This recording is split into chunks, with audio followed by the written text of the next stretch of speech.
ආයිබෝවන් ආදරයෙන් පිළිගන්නවා කවි හෝම් රෙසිපීස් YouTube channel එකට. අද මම ඔයාලට ගෙනාවේ පොල් වලින් හදාගන්න පුළුවන් රසවත් ඉන්දියානු ස්වීට් රෙසිපි එකක්. මේක ගොඩාක් රසයි. කොකොනට් බර්ෆි කියලා තමයි මේකට කියන්නේ. ඉතින් මම හිතනවා ඔයාලත් කැමති වෙයි කියලා මේ රෙසිපි එකට. මේ කොකොනට් බර්ෆි එක කොහොමද හැදුවේ කියලා බලන්න. මගේ මේ වීඩියෝ එකත් එක්ක එකතු වෙන්න.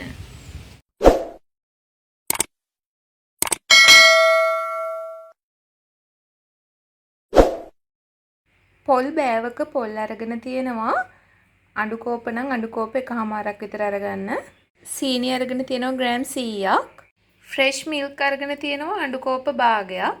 යෝගට් මේස හැඳි 2යි. බටර් මේස හැන්දයි. එනසාල් නැට 3-4ක් උඩු කරලා අරගෙන තියෙනවා. එනසාල් නැත්නම් වැනිලා වුණත් ඔයාලට අරගන්න පුළුවන්. ගාගත්තු පොල් ටික මුලින්ම බ්ලෙන්ඩ් කරගන්න ඕන.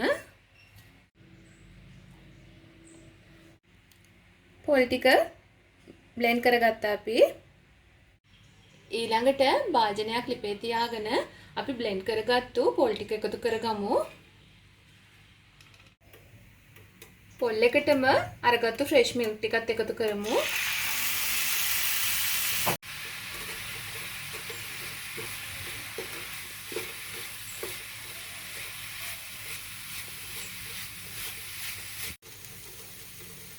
අරගත්තු යෝගට් මේස හැඳි දෙකත් එකතු කරනවා.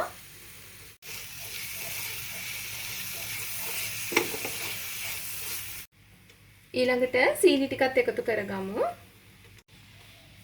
සීනි ටිකත් එකතු කරලා හොඳට මේක හැඳි ගන්න.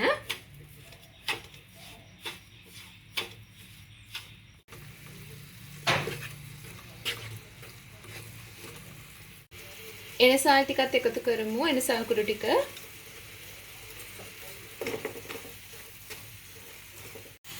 සීනි ටික දිය වෙලා එන තෙත ගතිය වියලිලා ගිහිල්ලා හොඳට මේකේ පදම එනකම්ම මේක විනාඩි 10ක් වගේ කාලයක් හොඳට හැඳි ගන්න ඕන.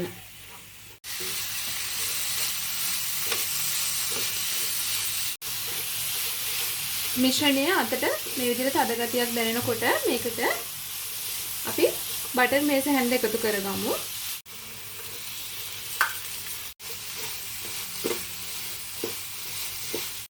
ඔයාලට බටර් වෙනුවට ගිතෙල් උනත් මේකට එකතු කරගන්න පුළුවන්. මේක මේ විදිහට එක ගුලියට මිශ්‍රණ එකට එකතු වෙනකොට මේකේ පදම හරි. අපි මේක ට්‍රේ එකට අස් කරගමු.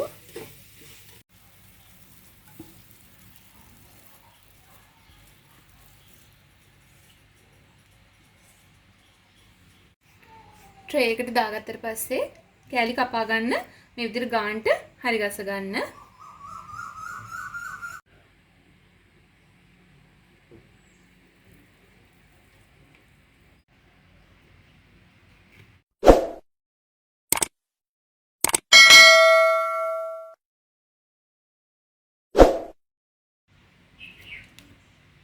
ඔන්න ඉතින් මේ තියෙන්නේ අද අපි තේ වෙලාවට කන්න හදාගත්තු පොල් වලින් හදාගත්තු රසම රස ස්වීට් එක. මේක ගොඩාක් රසයි. මම හිතනවා ඔයාලත් හදලා බලයි කියලා. මේක ඉන්දියානු රසකවිලි වර්ගයක්.